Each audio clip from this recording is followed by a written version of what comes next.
নির্বাচনকে ঘিরে বা নির্বাচনের আগে পরে যে সমস্ত জুলুম, সহিংসতা, দখলদারিত্ব, মাস্তানি, অন্যায় আচরণ যা কিছু এই সমাজে হয়, যেগুলো দেখতে দেখতে আমরা অভ্যস্ত হয়ে গেছি।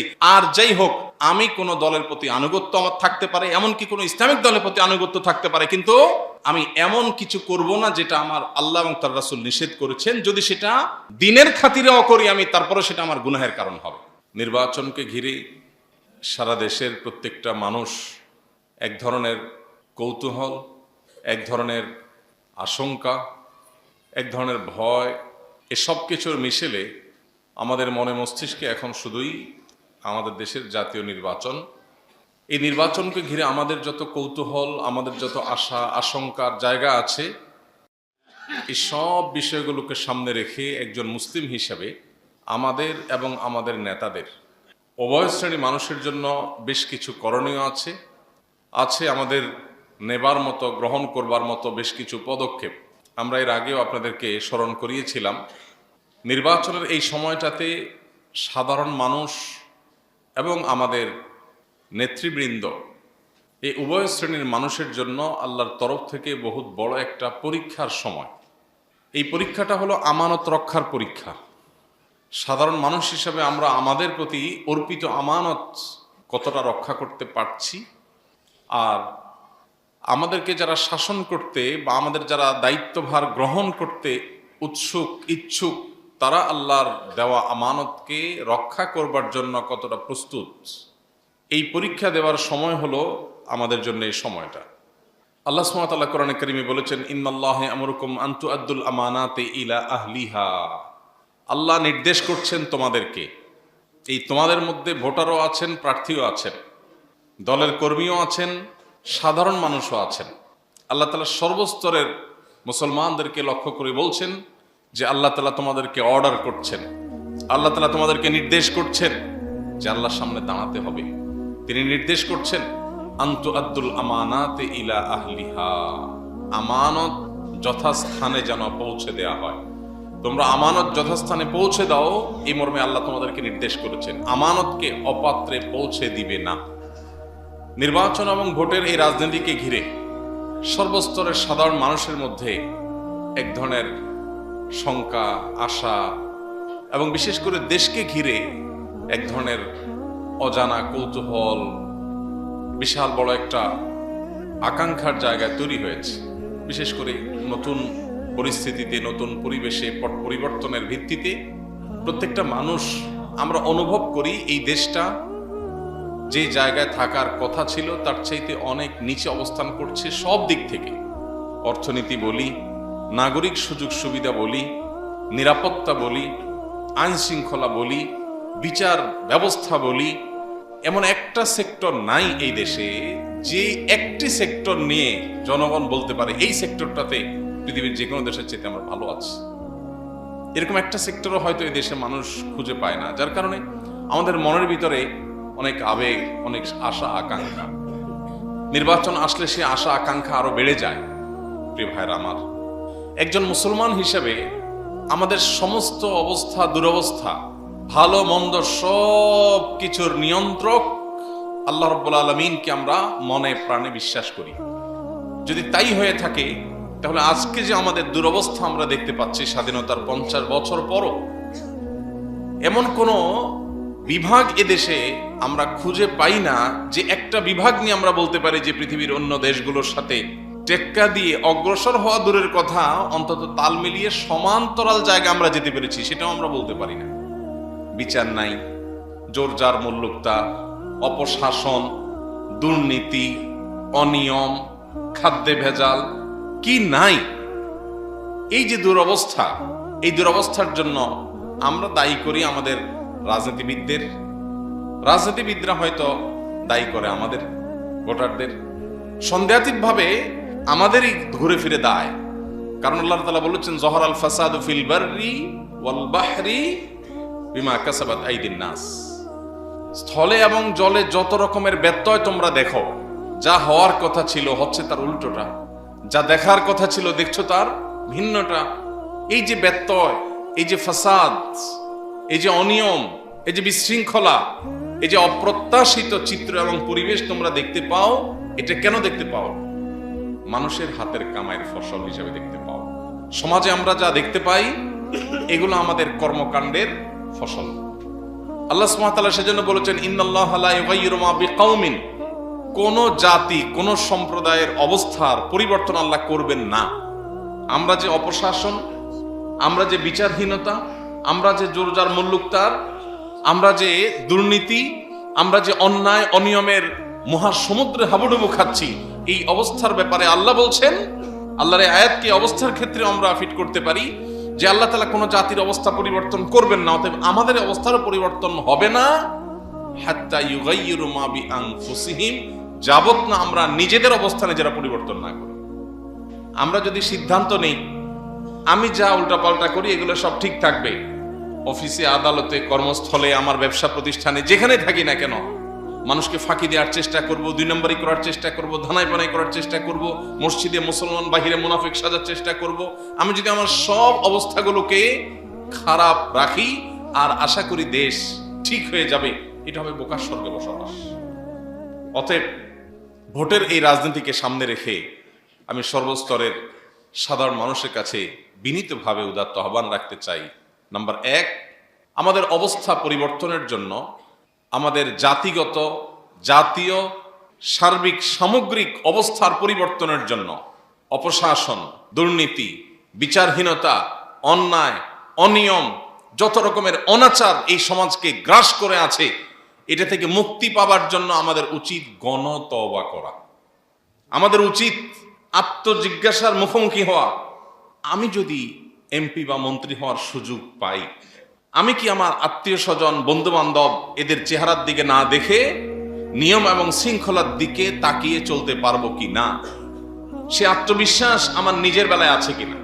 আমার ভাই ভাগিনা, আমার বোন ভাগিনা, ভাই ভাতিজা, আমার বন্ধু বান্ধব, পাড়ার প্রতিবেশী, এদের দ্বারা প্রভাবিত হয়ে আমি নিয়ম শৃঙ্খলার তোয়াক্কা না করে শুধুমাত্র স্বজন প্রীতি, দল প্রীতি, চেহারা প্রীতি, এই সমস্ত প্রীতির মধ্যে আমি হাবুডুবু খাবো, নাকি আমি আমার আদর্শকে সমুন্নত রাখতে পারবো অন্ধের মতো করে, নিয়ম নীতির কাছে সব কিছুকে আমি জলাঞ্জলি দিয়ে, কোরবানি করে, ত্যাগ করে সামনে অগ্রসর হতে পারবো কিনা? আমার নিজের এতটা আত্মবিশ্বাস আমার নিজের বেলায় আছে কিনা? যদি না থাকে তাহলে এটাই হলো তওবার সবচেয়ে মোক্ষম সময়। রোগ ধরা পড়েছে, এখন ট্রিটমেন্ট দরকার। অতএব আমাদের সামগ্রিক অবস্থার পরিবর্তনের জন্য আমাদের নিজেদের অবস্থার পরিবর্তনের সিদ্ধান্ত নিতে হবে। আমরা ব্যক্তি জীবনে আমার যতটুকু গণ্ডি আছে ততটুকু গণ্ডির মধ্যে আমি সততার চর্চা করব, ন্যায়নিষ্ঠার চর্চা করব, ইনসাফের চর্চা করব, অনিয়মকে কবর দেব, বিশৃঙ্খলাকে কবর দেব। আমার সন্তানের বিরুদ্ধেও যদি আমার অবস্থান নিতে হয় আমি নিতে কার্পণ্য করব না। আমার আত্মীয় স্বজনের বিরুদ্ধেও যদি আমার অবস্থান নিতে হয়, আমার আদর্শের কারণে, আমার বিবেকের কাছে জিজ্ঞাসার জবাবের ভিত্তিতে, আল্লাহর কাছে দাঁড়াতে হবে সেই জবাবদিহিতার বোধের ভিত্তিতে, আমার আপনজনের বিরুদ্ধেও আমার অবস্থান নিতে কার্পণ্য থাকবে না। এই সিদ্ধান্তটা আমাদের প্রত্যেকটা মানুষকে নিজের মধ্যে গ্রহণ করতে হবে। এটা হলো আমাদের প্রথম করণীয়। আল্লাহ তাআলা ওয়াদা করেছেন কোরআনে, আমরা যদি সিদ্ধান্ত নেই যে আমাদের অবস্থাকে আমরা পরিবর্তন করব, আমরা নিজেরা অনিয়ম, বিশৃঙ্খলা এগুলো করব না, তাহলে সেক্ষেত্রে ইনশাআল্লাহ আল্লাহ তাআলা আমাদের জাতি এবং সামগ্রিক অবস্থার পরিবর্তন করে দিবেন। সেই ব্যবস্থা আল্লাহ তাআলার পক্ষ থেকে হবে, আল্লাহর ওয়াদা আছে। অতএব গণতওবা প্রয়োজন। আমরা বেশিরভাগ মানুষ এসব অনিয়মের বিরুদ্ধে সমালোচনা করি, কিন্তু আমি নিজের সুযোগের অভাবে সৎ, সুযোগের অভাবে সৎ। আমি ওই চেহারে নাই, সেজন্য আমি এগুলো করি না। বাট থাকলে আমি বুঝতাম যে আমার কাছে আসা গমগুলো আমি কিভাবে বন্টন করি। থাকলে আমি দেখা যেত যে সরকারি বরাদ্দ আমি কিভাবে বন্টন করি। আমি কি আল্লাহর ভয়কে মাথায় রাখি নাকি চেহারা সামনে আমার আসে? অতএব সমাজের সার্বিক পরিস্থিতি, এটা আমাদের আমল, এটা আমাদের চিন্তা, এটা আমাদের কর্মকাণ্ড, এর প্রতিফলন, এর ফসল। সেজন্য গোড়ায় হাত দিতে হবে, আত্মশুদ্ধির অভিযান চালাতে হবে। আল্লাহ তাআলা আমাদের সবাইকে সে তৌফিক দান করুন।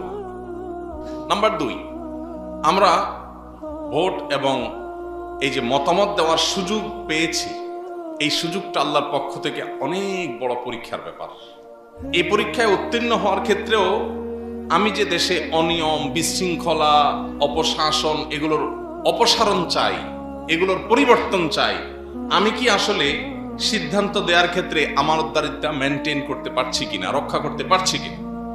এক্ষেত্রে আমার কোনো বায়াসনেস, এক্ষেত্রে আমার কোনো দলপ্রীতি, ব্যক্তিপ্রীতি, গোষ্ঠীপ্রীতি অথবা আমার নিজস্ব সংকীর্ণ চিন্তার ঊর্ধ্বে আমি উঠতে পারছি কিনা, এই পরীক্ষা আমাদের উত্তীর্ণ হতে হবে।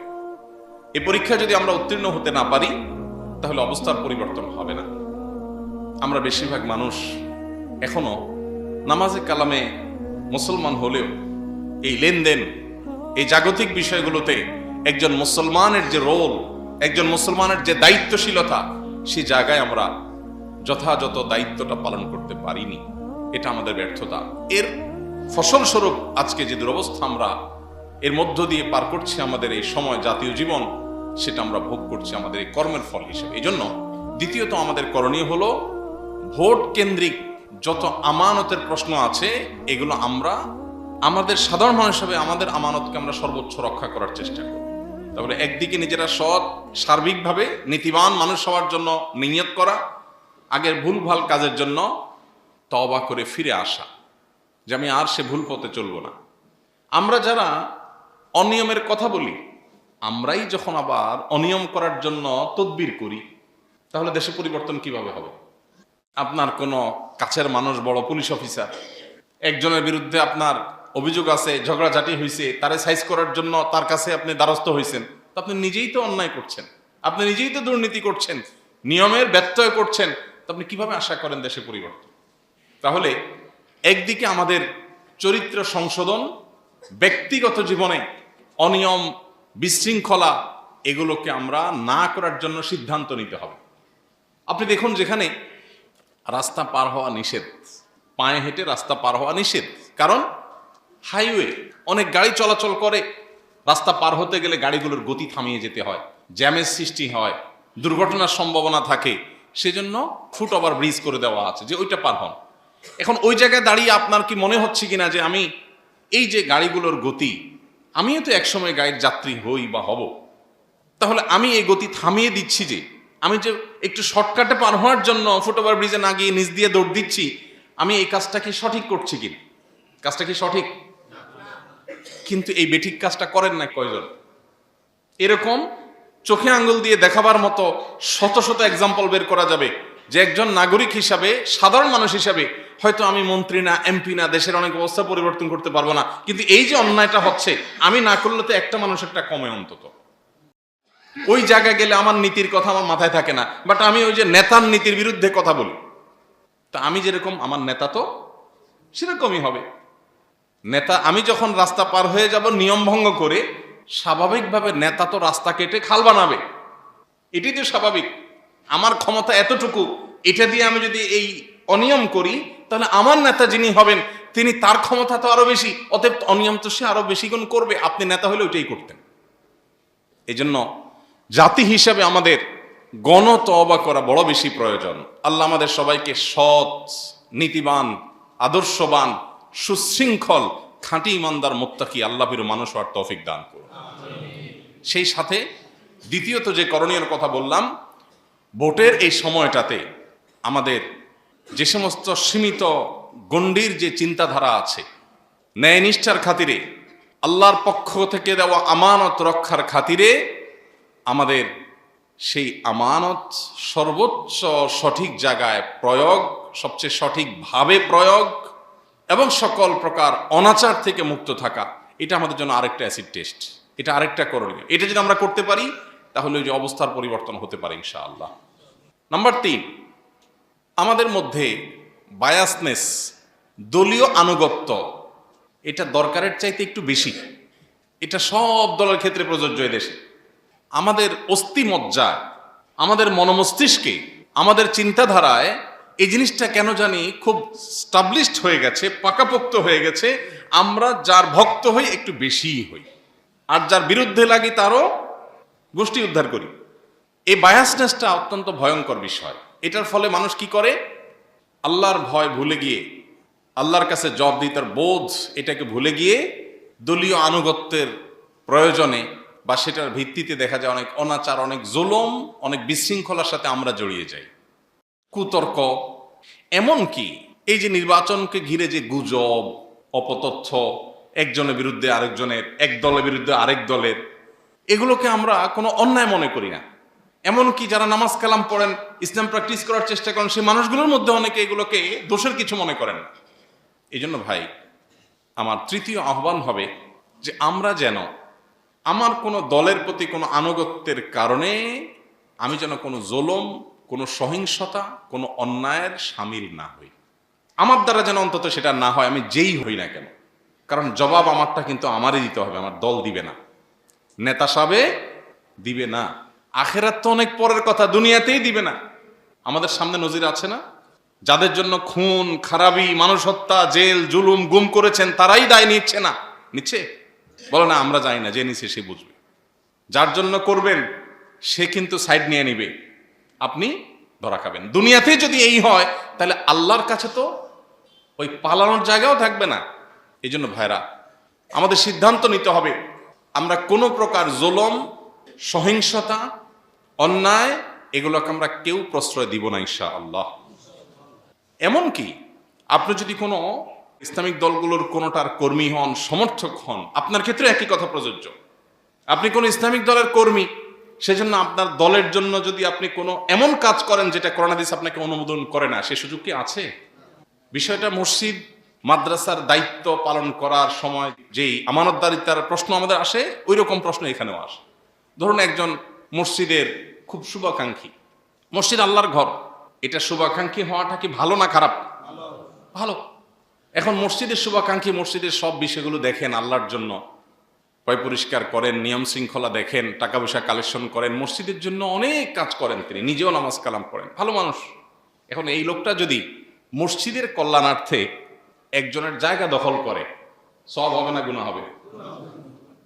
লোকটা কিন্তু নামাজি কালামি, লোকটা কিন্তু মসজিদের কমিটির লোক, লোকটা কিন্তু ইমাম মুয়াজ্জিন, লোকটা কিন্তু মসজিদের শুভাকাঙ্ক্ষী মুসল্লি, কিন্তু জায়গা দখল করছে আরেকজনের। যেমন বেশিরভাগ বা অনেক মসজিদ আছে যে মসজিদগুলোতে এই ছোটখাটো কিছু ইস্যু আছে যেগুলো লক্ষ্য করেন না। যেমন মসজিদ বা মাদ্রাসার প্রতিবেশী যারা আছেন আশপাশে, আমাদের আওয়াজে তাদের খুব বেশি ডিস্টার্ব হয় কিনা, বা আমাদের অ্যাক্টিভিটিস তাদের কষ্টের কারণ হয় কিনা, কতটা মিনিমাইজ করা সম্ভব, এই জিনিসগুলো অনেক ক্ষেত্রে আমরা লক্ষ্য করি না। ঢাকা শহরে বহু মসজিদ আছে, আপনি দেখবেন যে মসজিদ রাস্তার জায়গা দখল করছে। আমি অনেক সময় যাওয়ার সময় দেখি, যদি কোথাও সুযোগ হয় তো মসজিদের লোকদেরকে ডেকে বলার চেষ্টা করি বিনয়ের সাথে, যে মসজিদের সিঁড়ি যেতে যেতে রাস্তায় চলে গেছে। এ রাস্তা তো মসজিদ না, এ রাস্তা তো জনগণের চলার জন্য সেটা, কিন্তু যেহেতু মসজিদ কেউ কিছু বলবে না, এখানে আপনার রাজুক আসবে না, এখানে পুলিশ আসবে না, অন্যরা আসবে না, মসজিদ ওরে বাবা ধর্মীয় প্রতিষ্ঠান, পাবলিকের মায়ের ভয় আছে, কেউ ভয়ে আসবে না। এই জন্য আপনি চান্সে মসজিদের সিঁড়িটা রাস্তার 1 ফিট জায়গা নিয়ে নিলেন, কি বলেন, সওয়াব হবে না গুনাহ হবে? গুনাহ হবে। গুনাহ একটু বেশি হওয়ার আশঙ্কা আছে। আল্লাহ যদি বলেন বান্দা তুই নিজের জন্য চুরি করতি, সেটা একটা বিষয়, তোর অপরাধ তোর মধ্যে সীমাবদ্ধ থাকতো, তুই আমার ঘরের আসামির কাঠগড়া দাঁড় করেছ, মায়ের একটু বেশি পড়ার সংখ্যা আছে না? অতএব যারা ইসলামিক দলগুলো কোনো দলের সাথে ইনভলভ আছেন, তাদের জন্য একই কথা প্রযোজ্য। আপনি ইসলামিক দলের কল্যাণে কাজ করছেন, খুব ভালো কথা, কিন্তু এটা করতে গিয়ে যদি কারো হক নষ্ট করেন, আল্লাহর কাছে দায় আছে না নাই? নাকি ইসলামী দলের কর্মী হলে মাফ আছে? অতএব ভোটের রাজনীতিকে ঘিরে আমাদের জুলুম, সহিংসতা, অন্যের হক নষ্ট করা, অন্যায় আচরণ করা, এগুলো থেকে বিরত থাকার দীপ্ত কণ্ঠে শপথ নিতে হবে ইনশাআল্লাহ। আল্লাহ আমাদের সবাইকে আপনি সেই তৌফিক দান করুন। নাম্বার 4, সর্বশেষ পয়েন্ট, সেটা হলো আমাদের আল্লাহর কাছে খুব বেশি দোয়া করা দরকার, অনেক বেশি চোখের পানি ফেলা দরকার। আমরা জানি না কজন মানুষ আমরা দোয়া করেছি। একটা দেশ, যে দেশে আমি বসবাস করছি, এই দেশটা যদি বসবাস উপযোগী না হয়, এই দেশটা যদি ভালো না হয়, তাহলে সেক্ষেত্রে আমি ভালো থাকতে পারবো না। আমি দোয়া করলাম, আল্লাহ আমার রুটি রুজি ভালো দিও, আমার ব্যবসা বাণিজ্য ভালো দিও, আমারে নিরাপদে রাখিও, কিন্তু দেশটাতে নিয়ম শৃঙ্খলা বলতে কিচ্ছু নাই, তাহলে আমি ভালো থাকতে পারবো? অতএব আমাদের দোয়া যেন শুধু আমার ফ্যামিলিকে ঘিরেই না হয়, আমার দোয়া যেন আমার দেশ, গোটা বিশ্ব, মুসলিম মিল্লাহকে ঘিরে হয়। আমি যেন সবাইকে সামিল করে দোয়া করি। আসুন, আসন্ন নির্বাচনকে সামনে রেখে আমরা প্রত্যেকটা মানুষ আল্লাহর কাছে দোয়ার জন্য হাত তুলি। আল্লাহ, আপনি আমাদের জন্য কল্যাণের ফয়সালা করেন। আমাদেরকে যারা শোষণ করবে, আমাদের ট্যাক্সের টাকা নিয়ে বাইরে বিদেশে গাড়ি বাড়ি করে নিজের আখের গোছাবে, আল্লাহ এটা তো বহুদিন ধরে দেখে আসছি। আল্লাহ এই অবস্থার পরিবর্তন আপনি ঘটায় দেন। আল্লাহ এদেশকে সত্যি মন থেকে ভালোবাসে সেরকম নেতা, সেরকম দায়িত্বশীলতা আমাদের নেতাদের মধ্যে আপনি দান করেন। তারা যেন এদেশের কল্যাণে কাজ করে, এদেশের মানুষকে দেশপ্রেমে সবক টবক দিয়া দিন শেষে যেন বিদেশ প্রেম তাদের মধ্যে না থাকে। আমাদের আল্লাহর কাছে দোয়া করতে হবে, আল্লাহ যেন আমাদের ভাগ্যে ভালো কিছু দেন, নসিবে ভালো কিছু দেন। কারণ ওই যে বললাম, দেশটা যদি সামগ্রিকভাবে ভালো না হয়, আইন আদালত যদি ঠিক মতো না চলে, বিচারহীনতার অপসংস্কৃতি যদি দূর না হয়, দুর্নীতি অপশাসন যদি বন্ধ না হয়, আপনি একা আপনার ফ্যামিলি নিয়ে সুখে ভালো থাকতে পারবেন না। এই জন্য দোয়া করবো তো ইনশাআল্লাহ। 4টি দফা তাহলে সর্বস্তরের সাধারণ মানুষের জন্য। নাম্বার 1, আমরা নিজেরা সৎ হব, নীতিবান হব, সুশৃঙ্খল হব। আমি হুট করে রাস্তা পার হতে যাব না যেখানে রাস্তা পার হওয়া নিষেধ আছে। আমি এমন কোনো সুযোগ নেব না যে সুযোগটা নেওয়া নিষেধ আছে। আমার সাথে কোথাও কারোর খাতির আছে উপরস্থ, সেখানে সিরিয়াল না ধরে আমি একটু ডাইনবাম করে পার হব না, চেষ্টা করবো তো ইনশাআল্লাহ। নাম্বার 2, ভোটকে কেন্দ্র করে বিশেষ করে আমার ভোট দেওয়ার ক্ষেত্রে আল্লাহর কাছে জবাবদিহিতা আছে, এটা মাথায় রেখে ভোট দেব। জবাবদিহিতা কার কাছে আছে? আল্লাহর কাছে আছে। অতএব এই দেশের ভালো কিছু যা হয়েছে সেটা যেরকম আমাদের কর্মের ফল, যত মন্দ যত অনিয়ম আছে সেগুলো সব আমাদের কর্মের ফল। আমাদের সারা বছর 5 বছর জনগণের কিছু করার থাকে না, এই একটা সময় একটু কিছু করার থাকে।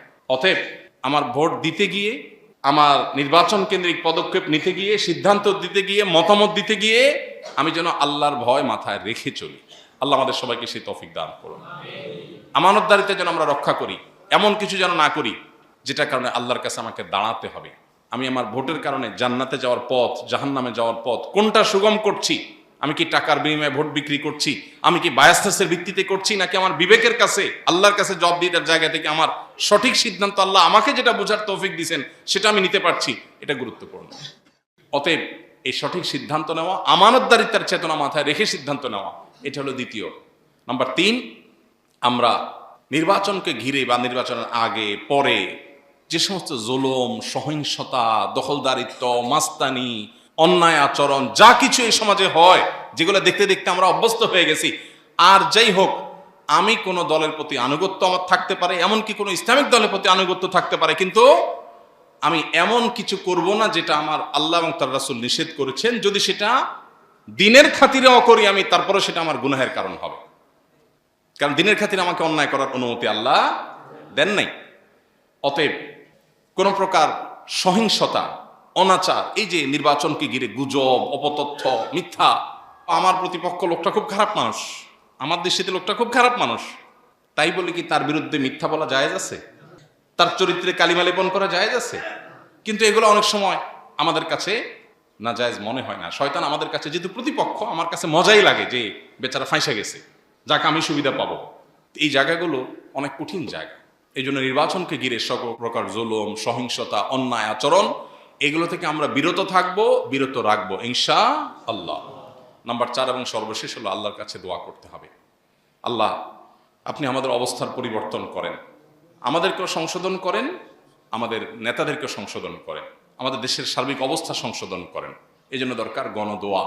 আল্লাহ তাআলার কাছে, আল্লাহ রাব্বুল আলামিনের কাছে কায়মনোবাক্যে দোয়া করি, আরশে আজিমের মালিক আপনি আমাদের অবস্থার পরিবর্তন করে দিন।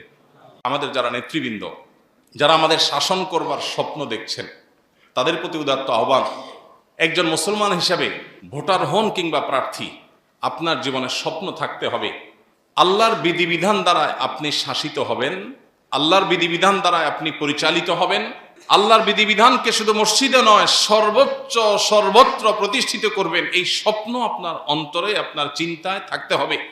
যদি এটা না থাকে, তাহলে কিয়ামতের দিন অনেক বড় প্রশ্নের মুখোমুখি হওয়ার সুযোগ আছে।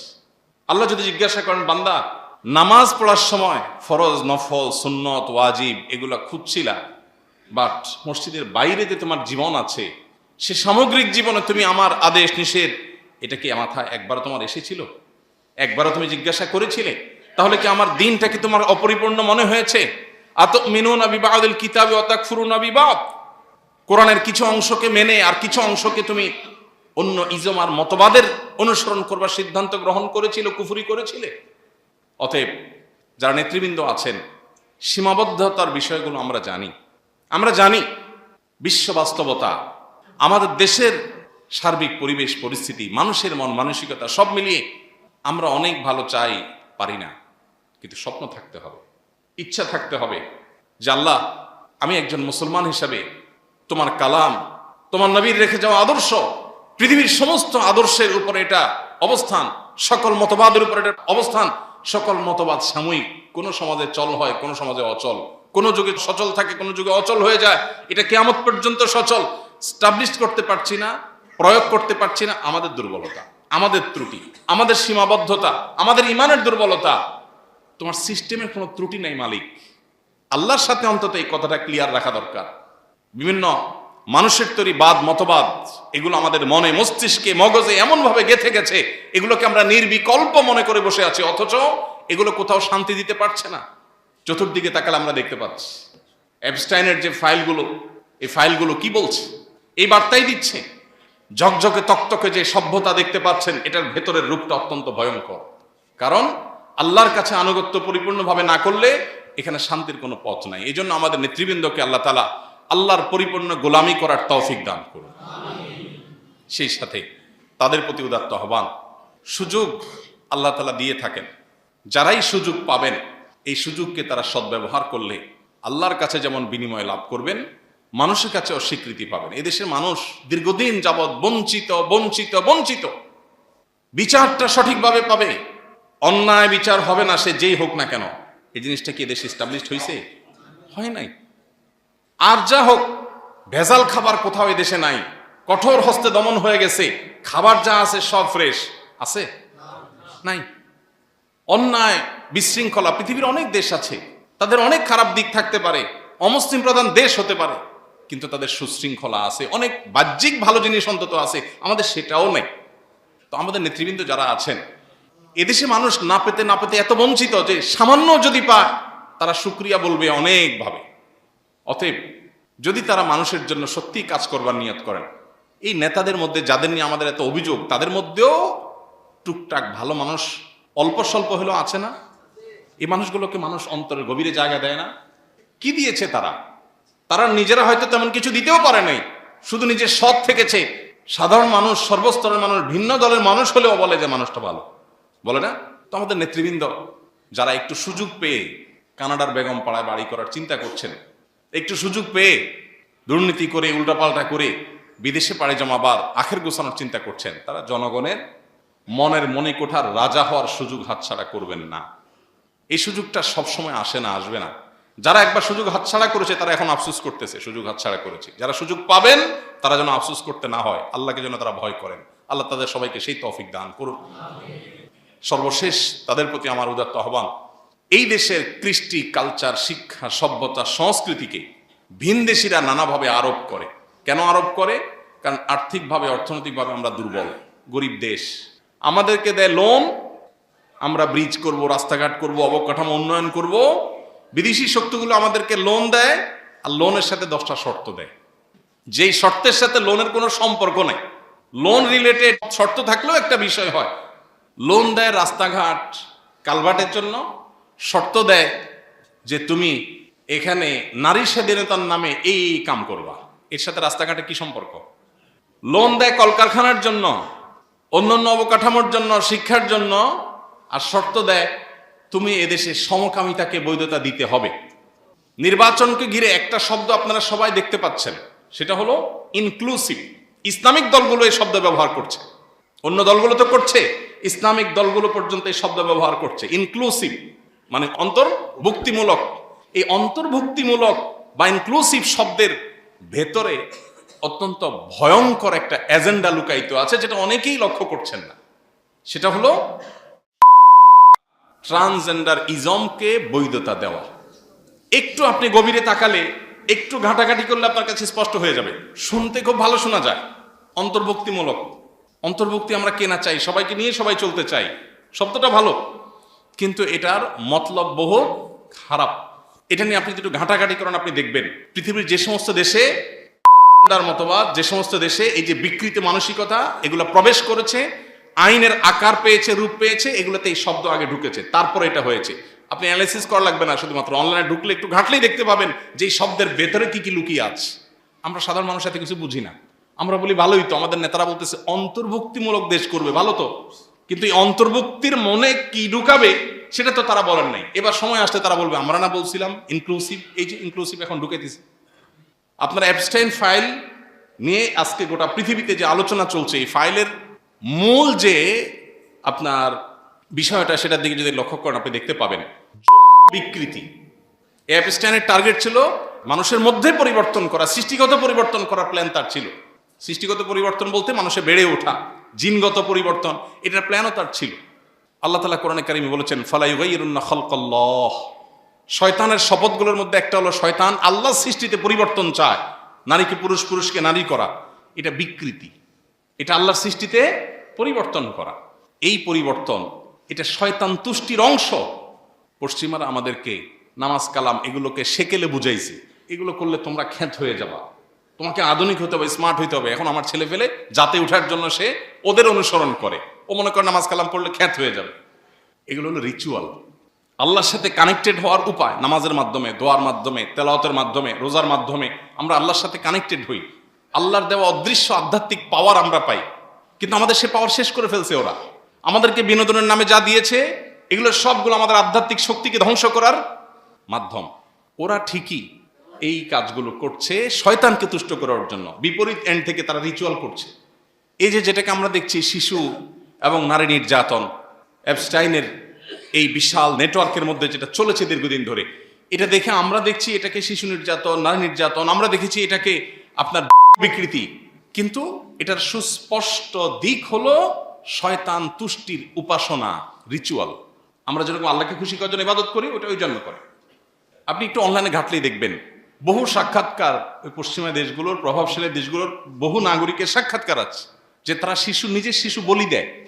এই যে জুলুম, আমরা যেরকম পশু কোরবানি করে আল্লাহর সন্তুষ্টি চাই, ওরা শয়তানের সন্তুষ্টি ওইটার মাধ্যমে চায়, ওদের রিচুয়াল করে ওরা অগ্রসর হতে চায়। তো নির্বাচনকে ঘিরে বলতে চাইছিলাম সেটা হলো রাজনৈতিক দলগুলোর ঘাড়ের উপর ভর করে, নেতাদের উপরে ভর করে বিদেশি শক্তিগুলো আমাদের অর্থনৈতিক দুর্বলতাকে পুঁজি করে তারা আমাদের সমাজে নানা অপসংস্কৃতি, অপকালচার, শয়তানের অনেক রিচুয়াল, এগুলো আমাদেরকে সংস্কৃতির নামে, শিক্ষার নামে ঢুকাই দিচ্ছে। এটা যেন তারা না করেন, আল্লাহকে যেন তারা ভয় করেন, এটা তাদের প্রতি দত্ত আহ্বান। আর আমাদের দায়িত্বশীলতার জায়গা হলো আমরা চোখ কান খোলা রাখা। আমাদের দিন, আমাদের ইমান, আমাদের আইডেন্টিটি, আমাদের নিজস্ব কৃষ্টি, কালচার, সভ্যতা, সংস্কৃতির বিরুদ্ধে ভিনদেশি কোনো কিছু যেন কেউ চাপিয়ে দিতে না পারে, আমাদেরকে সজাগ থাকতে হবে। শেষ কথা, হে আরশে আজিমের মালিক, আপনি আমাদের জন্য কল্যাণের ফয়সালা করে দিন। আমাদের ইমান, আমাদের আমল, আমাদের পরবর্তী জেনারেশনের ইমান আমল বড় বেশি রিস্কের মধ্যে। পৃথিবীটাকে আমরা এমন জায়গায় রেখে যাচ্ছি যে আমার সন্তান ইমান থাকবে কিনা, তার মুসলিম আইডেন্টিটি টিকবে কিনা আমি জানি না। আল্লাহ আপনি আমাদের জন্য সেই পরিবেশ করে দিন যেন আমাদের ইমান আমল, আমাদের মুসলিম আইডেন্টিটি, আমাদের নিজস্ব কৃষ্টি, কালচার, এই বিষয়গুলো যেন পরিপূর্ণভাবে হেফাজতে থাকে। আল্লাহ এদেশে মানুষের ভাগ্যে যেন ভালো কিছু আসে।